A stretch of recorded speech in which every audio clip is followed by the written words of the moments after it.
दोस्तों आज हम खतौनी देखकर जमीन का रकबा निकालना सीखेंगे।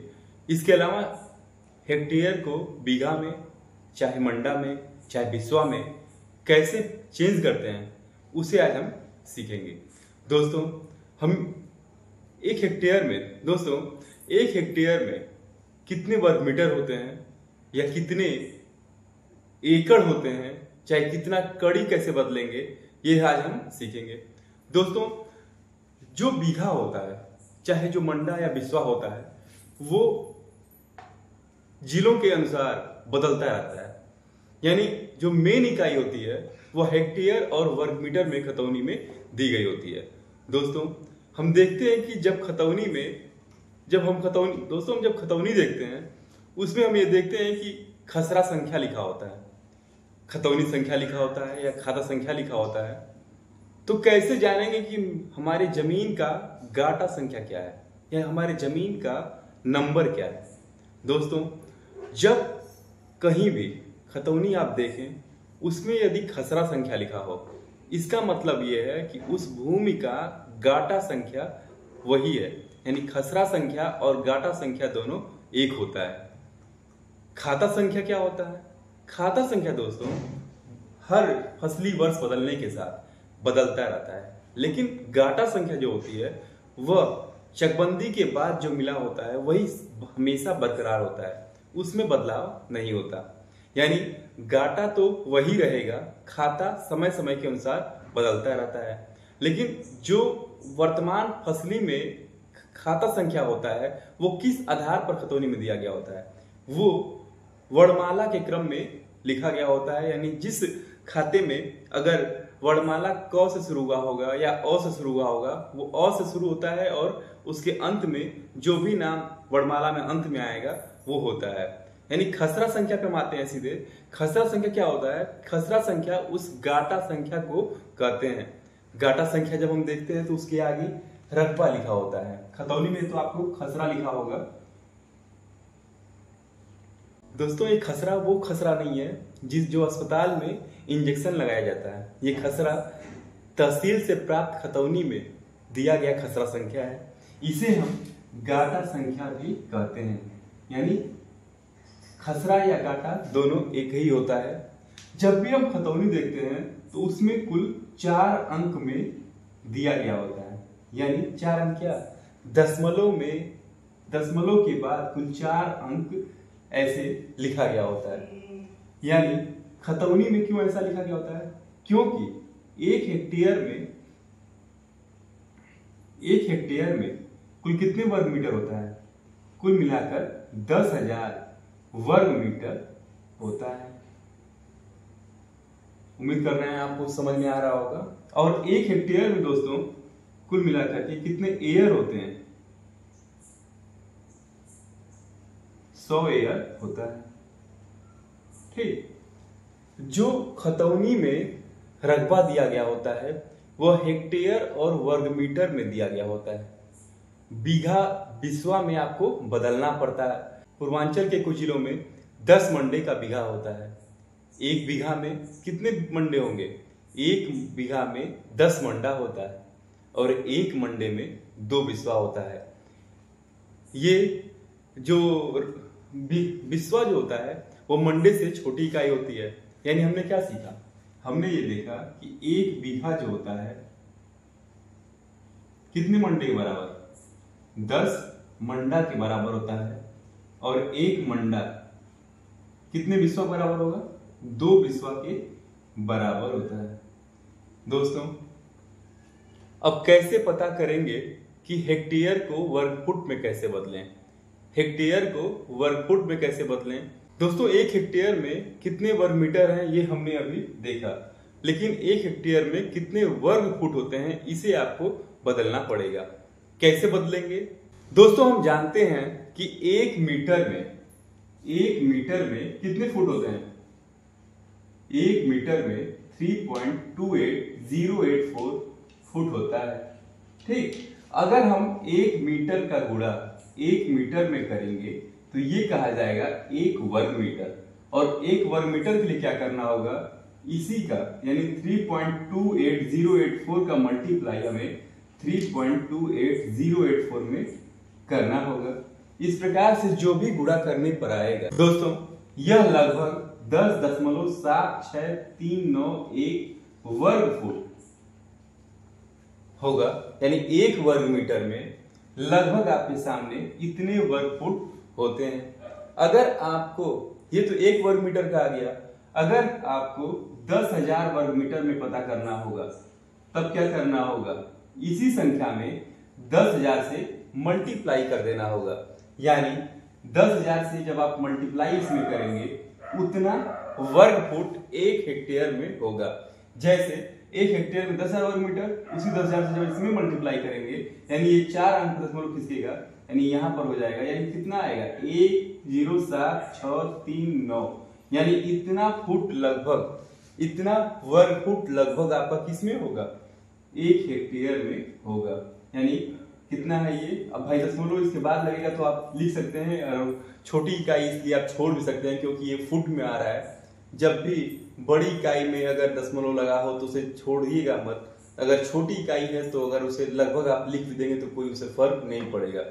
ध्यान दीजिए दोस्तों, अगर हम आगे क्या लिखे थे, एक बीघा में 10 मंडा, तो ये जो बीघा होता है वो जगह जगह पर बदलता रहता है। जैसे अब हम किसे बीघा कहेंगे, कितने बीघे में कितने कड़ी होते हैं, अगर हम कड़ी बोलेंगे तो वो गलत उच्चारण होगा, हमें वर्ग कड़ी बोलना होगा। क्यों, क्योंकि बीघा जो होता है वो एरिया की इकाई है। यानी अगर हम एरिया निकालेंगे तो वो वर्ग कड़ी में होना चाहिए।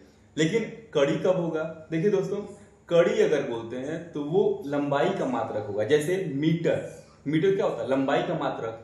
वैसे ही अगर केवल कड़ी बोलेंगे यानी कड़ी जो होगा वो लंबाई का मात्रक होता है। लेकिन अगर वर्ग कड़ी कहते हैं तो वो क्षेत्रफल का मात्रक होता है। दोस्तों, कैसे हम पता करेंगे कि एक कड़ी या एक वर्ग मीटर में कितने कड़ी होते हैं, ये ध्यान देने वाली बात है। दोस्तों, मीट्रिक जरीब और गणितीय जरीब के बारे में मैंने पिछले क्लास में आपको, पिछली वीडियो जो बनाए थे हम, उसमें इसके बारे में बताए थे। अगर आपको उसके बारे में कंफ्यूजन है तो कुछ उसे भी आप देख सकते हैं, जिससे आपका कंफ्यूजन दूर हो जाएगा। फिर भी हम इस वीडियो में उस कंफ्यूजन को दूर करना चाहेंगे। दोस्तों, मीट्रिक जरीब जो होती है वो 20 मीटर की होती है और गणितीय जरीब जो होता है वो 20.1168 मीटर का होता है। जो गणितीय जरीब होती है वो 66 फीट की होती है। आइए देखते हैं कैसे क्या बदलते हैं इसे। दोस्तों, जरीब, एक जरीब की लंबाई जो होती है कितनी होगी, 20.1168। ध्यान दीजिएगा, और कितना फीट इसे कहेंगे, 66 फुट कहेंगे। यानी जो जरीब की लंबाई कितने फुट की होती है, 66 फुट होती है।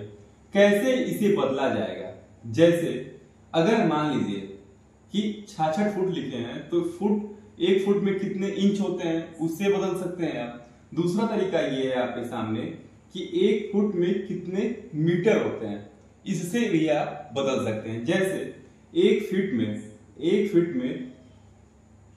0.3048 मीटर होते हैं।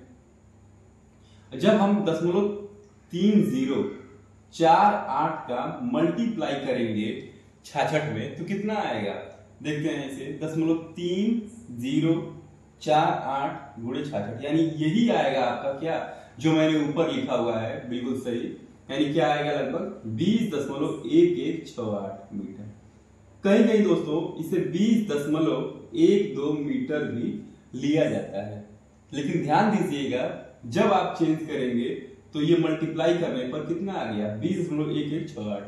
ठीक, यानी लगभग कितना आ गया, जरीब की लंबाई 20.12 मीटर होता है। आइए देखते हैं, अगर हम किसी भी प्लॉट को अगर ऐसे देखिए कि अगर ये लंबाई, ये 20.12 मीटर होता है, वो पूरे जरीब की लंबाई होती है। अगर हम इसे 10 लट्ठा, यानी एक जरीब जो होता है वो कितने लट्ठे का होता है, 10 लट्ठे का होता है। यानी 10 लट्ठे की लंबाई कितनी हो गई, इतना। यानी 1 से भाग करेंगे तो कितना आएगा, 2.012, यानी उतनी ही अगर हम इसमें चौड़ाई ले लेते हैं, जैसे 2.012, 2.012, यानी इन दोनों का जब मल्टीप्लाई करेंगे आप, यानी 2.012 का और 2.012 का, इसका जब मल्टीप्लाई करेंगे आप तो कितना आएगा, ये देखते हैं।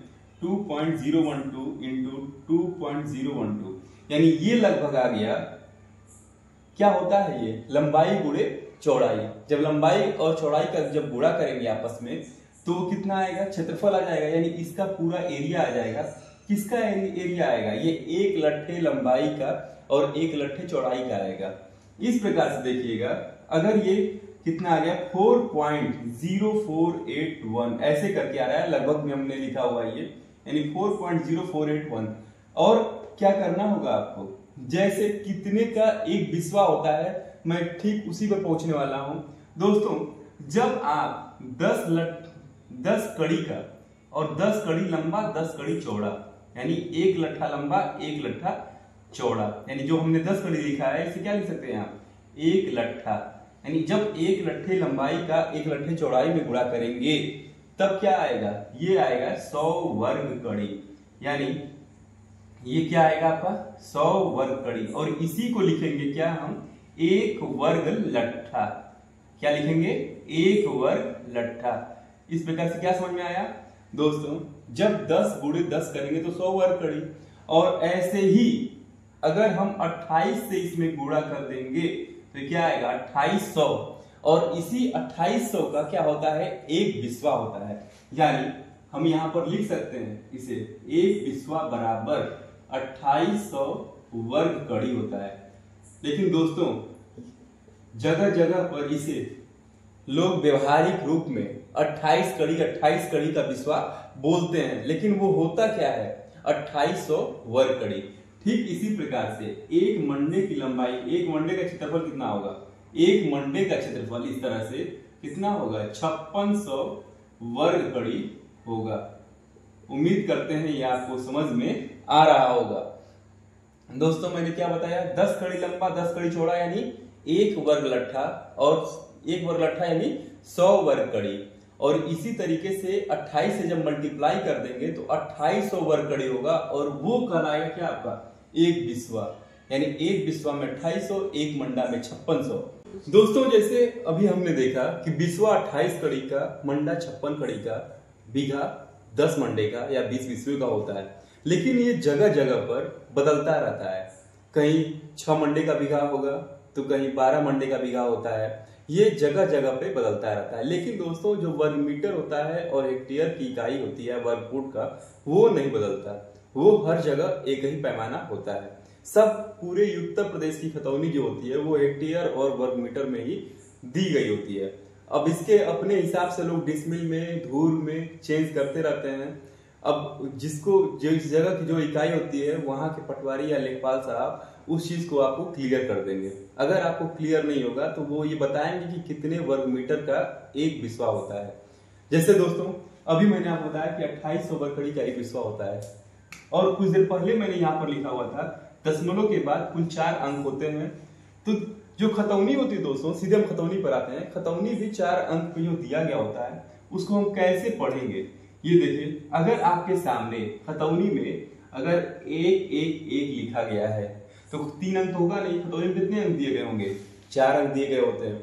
तो इसे क्या पढ़ेंगे, यानी इसे पढ़ेंगे 1100 क्या 10, 110 क्या है ये वर्ग मीटर कहेंगे इसे हम, यानी इसे हम पढ़ेंगे 1110 वर्ग मीटर होता है। दोस्तों यहां पर देखिए, यानी जो मैंने लिखा है इसे क्या पढ़ेंगे 1110। ऐसे ही अगर यहां पर मैंने ले लिया ये 1 2 3 0 लिखा हुआ है, इसे क्या पढ़ेंगे 1230 वर्ग मीटर होता है। अब मैं आपको क्लियर कर देना चाहता हूं कि एक बिस्वा में कितने वर्ग मीटर होते हैं। दोस्तों कुछ देर पहले ही मैंने आपको यहां पर बताया था कि ये जब हम मल्टीप्लाई करेंगे 2 मीटर का 2 मीटर में, यानी घंटी रहेगी तो 2.012 पर मल्टीप्लाई करेंगे, यानी ये कितना आया था 4.0481। दोस्तों हम ये जानते हैं कि जब हम क्षेत्रफल निकालेंगे कैसे निकालेंगे, जब एक लट्ठा लंबा रहेगा एक लट्ठा चौड़ा, यानी उसे मीटर में बदल देंगे तो कितना आएगा 2.012 मैंने पीछे अभी समझाया था। तो जब मल्टीप्लाई करेंगे आप लंबाई गुणे चौड़ाई का तो कितना आएगा ये जब इसका मल्टीप्लाई करेंगे तो ये आएगा 4.0481 क्या वर्ग मीटर आएगा। आप जानते हैं कि एक बिस्वा में कितने कड़ी होते हैं? 28 वर्ग 28 वर्ग कड़ी होता है। जब आप यहाँ पर जब एक लट्ठे में जब गुणा किए यानी 10/10 में गुणा किए तो 28 से जब मल्टीप्लाई कर देंगे आप तो जो आवेगा वो क्या होगा, वो वर्ग मीटर में आपका पता हो जाएगा। यानी यहाँ पर जब हम 4.0 ये आ गया लगभग 100 क्या 13.35 यानी इतने क्या वर्ग मीटर, इतना वर्ग मीटर का क्या होगा लगभग एक बिस्वा होता है। यानी अगर आपको बिस्वा निकालना हो तो कितना आएगा 113.35 लगभग इसे क्या करते हैं 227 वर्ग मीटर का क्या कहेंगे इसे, ये बिस्वा है तो ये क्या होगा मंडा, यानी इतने का क्या हो जाएगा ये मंडा हो जाएगा। यानी 113.35 वर्ग मीटर का ये बिस्वा होता है और उसी का दुगुना कर देंगे हम तो जो आवेगा वो क्या होगा मंडा हो जाएगा। यानी क्लियर है दोस्तों, ये क्या था, ये किस में लंबाई दी गई थी मिनट में। लेकिन दोस्तों ध्यान रखिएगा अगर वो जब मीट्रिक प्रयोग करेंगे उस समय ये लंबाई 2x2 का होगा, यानी 2 मीटर लंबा 2 मीटर चौड़ा और ये कितना आएगा 4 और 28 से गुणा करने पर ये कितना आएगा 28 चौका 112 यानी इतने वर्ग मीटर होगा ये, उस समय ये इतना वर्ग मीटर आएगा। लेकिन दोस्तों जो मऊ जिले में चलता है वो चलता है गंटरी जरीब, और गंटरी जरीब से जब आप क्षेत्रफल निकालेंगे उस समय ये लगभग कितना आता है 227 वर्ग मीटर आता है। हमने आपको दिखा भी दिया कि लगभग कितना आता है 113.35 और इसी का दुगुना करेंगे तो लगभग आएगा 226.7, उसी को मैंने लिखा है 227 वर्ग मीटर का एक मंडा। ठीक है दोस्तों, अगर देखिए मैंने आगे क्या बताया था आपको कि खतौनी में देख कर कि कितने अंक होते हैं उसे देखिए दोस्तों, अगर ऐसे लिखा गया है आपके सामने इतना हेक्टेयर लिखा गया है तो ये कितनी जमीन होगी ये जान जाइए। इसे मैंने क्या पढ़ा 1230 वर्ग मीटर, यानी 1230 वर्ग मीटर होता है। क्यों ऐसा होता है, क्योंकि आप जानते हैं कि एक हेक्टेयर में कितने वर्ग मीटर होते हैं 10,000 वर्ग मीटर होता है। अब क्या करेंगे, अब ये जो 1230 क्लियर हो गया आपको तो मैं आपसे पूछूं कि ये कितने बिस्वा जमीन होगी तो क्या करेंगे आप इसी 1230 में आप मल्टीप्लाई कर देंगे किससे 113.35 से, यानी लगभग ये कितना बिस्वा जमीन आ गया ये देखिए, ये लगभग आएगा 10.85 बिस्वा। अगर दोस्तों आप इसको भी क्लियर करना चाहते हैं कि इसकी एक और एक्यूरेसी से इसे आप करना चाहते हैं और अच्छे तरीके से करना चाहते हैं कि बदल कर करना चाहते हैं ये कितना बिस्वा और कितने कड़ी होंगे तो दोस्तों क्या करिएगा, ये तो क्लियर हो गया आपको कि ये 10 बिस्वा होगा। ठीक, 10 बिस्वा तो क्लियर हो गया, लेकिन कितने कड़ी होगा जो ये 0.85 लिखा गया है उसमें 28 से मल्टीप्लाई कर दीजिएगा, यानी 10 बिस्वा जितना भी कड़ी होगा आपका वो निकल जाएगा। जैसे यहाँ पर 0.85 लिखा गया है यानी लगभग कितना आ गया 23.8 कड़ी, यानी ये कड़ी क्या होगा वर्ग कड़ी। मऊ के हिसाब से बता रहे हैं हम, मऊ जिले के हिसाब से वो 28 नहीं, किससे मल्टीप्लाई करेंगे आप 2800 से करना चाहिए, लेकिन व्यवहारिक रूप में यहाँ पर 28 से गुणा किया जाता है इसलिए 28 से मैंने यहाँ पर गुणा किया है। जैसे मऊ के पूरे बोलचाल की भाषा में यहाँ पर लोग 11.35 का एक बिस्वा मान लेते हैं। तो दोस्तों अगर मऊ जिले में अगर आप रहने वाले हैं तो यहाँ पर अगर ये क्षेत्रफल निकालना हो तो क्या करेंगे, इसके लिए मैं व्यवहारिक रूप में बता रहा हूँ आपको। इसे यहाँ पर लेखपाल साहब या यहाँ जनता वो क्या बोलती है कि 123 एकड़ जमीन है। ये कितनी जमीन है 123 एकड़ जमीन है और लगभग आप इसमें 11 से भाग दे दीजिए। क्या करेंगे वो लोग 11 से भाग देंगे तो लगभग आपकी जमीन मालूम हो जाएगी 11 ग्राम 121, यानी लगभग आपका कितना आ गया 11 बिस्वा। जो मैंने आपको 10 बिस्वा 24 कड़ी बताया वो यहाँ पर लगभग कितना आ गया 11 बिस्वा। लेकिन अगर आप एक्यूरेसी से लगाना चाहते हैं तो उसके लिए यूनिट का ध्यान देना चाहिए, एक एक बारीकी को ध्यान देना चाहिए। लगभग पता करना है तो क्लियर ही है, लेकिन अगर तभी भी क्लियर नहीं हो रहा है 11.35 से यहाँ पर मल्टीप्लाई कर दीजिएगा या 11.3 से मल्टीप्लाई कर दीजिएगा तो जो आएगा वो बिल्कुल एक्यूरेट आएगा, बिल्कुल सही सही आ जाएगा। जैसे अगर मैं यहाँ पर 123 में अगर 11.35 से डिवाइड करूं तो क्या आएगा यहाँ पर, ये ध्यान दीजिएगा 10.837, लगभग मेरा यहाँ पर कितना आ रहा था 10.85, यानी वो और ये दोनों सेम है। इसलिए मऊ जिले में जो व्यवहारिक जो प्रयोग होता है मैंने आपको बताया, फिर से एक बार देख लेते हैं उस चीज को जो यहाँ पर प्रयोग में आता है। जैसे कोई दोस्तों अगर इस तरीके से लिखा गया है तो यहाँ पर क्या पढ़ा जाएगा, ये वास्तव में तो ये होता है 2270 यानी 2270 वर्ग मीटर, लेकिन जो लेखपाल साहब यहाँ प्रयोग करते हैं उसे कहते हैं यहाँ पर क्या कहते हैं, ये 227 एयर जमीन है। लेकिन आप जानते रहिए 1 हेक्टेयर में मैंने अभी शुरू में बताया था 1 हेक्टेयर में कितना होता है 100 एयर, वो ये बोलना सही नहीं है कि 227 एयर होता है, कितना होता है 1 हेक्टेयर में 100 एयर होता है, तो उसका यहाँ पर प्रयोग करना सही नहीं होता। दोस्तों अगर यहाँ पर जो व्यवहारिक रूप में प्रयोग होता है कि 1 एयर में कितने कड़ी, तो यहाँ पर लेखपाल साहब यही बताते हैं कि 1 एयर बराबर 2.47 वर्ग कड़ी होता है, यानी 2.47 से जब मल्टीप्लाई करेंगे आप किसमें 11.35 में, तो वो जो 28 कड़ी आता है वो एक विषय का वो क्लियर हो जाएगा। यानी देखिए दोस्तों मैंने क्या लिखा था अभी, एक विश्वा बराबर 11.35 यानी 11.35 और इसमें आप इसका मल्टीप्लाई कर दीजिए, कितना आएगा ये, इसका जब मल्टीप्लाई करेंगे तो ये लगभग आना चाहिए था कितना 28 वर्ग कड़ी के हिसाब, 28 वर्ग कड़ी के आसपास आएगा लगभग, यानी कितना आ रहा है ये, इसे आइए देखते हैं। ये आ रहा है 28.03, यानी अगर आप इसे 35 न लिखे होते 3 लिखे होते तो वो लगभग आपका 28 कड़ी बिल्कुल एक्यूरेट सही आता, जो मैंने यहाँ पर 28 कड़ी लिखा है। उम्मीद करते हैं दोस्तों ये वीडियो आपको बहुत पसंद आया होगा। कुछ चीजें आपको कंफ्यूजन क्रिएट कर सकती हैं क्योंकि ये आपके लिए नया होगा। अगर आप एक दो बार कंफ्यूजन दूर करना चाहते हैं तो इस वीडियो को रिपीट करके आप देख सकते हैं। मैंने हर बारीक चीज को यहाँ पर बताने का प्रयास किया है। दोस्तों अगर वीडियो पसंद आता है तो इसे लाइक और सब्सक्राइब जरूर कर लीजिएगा, जिससे कि आगे हम आपके साथ बने रहें। धन्यवाद।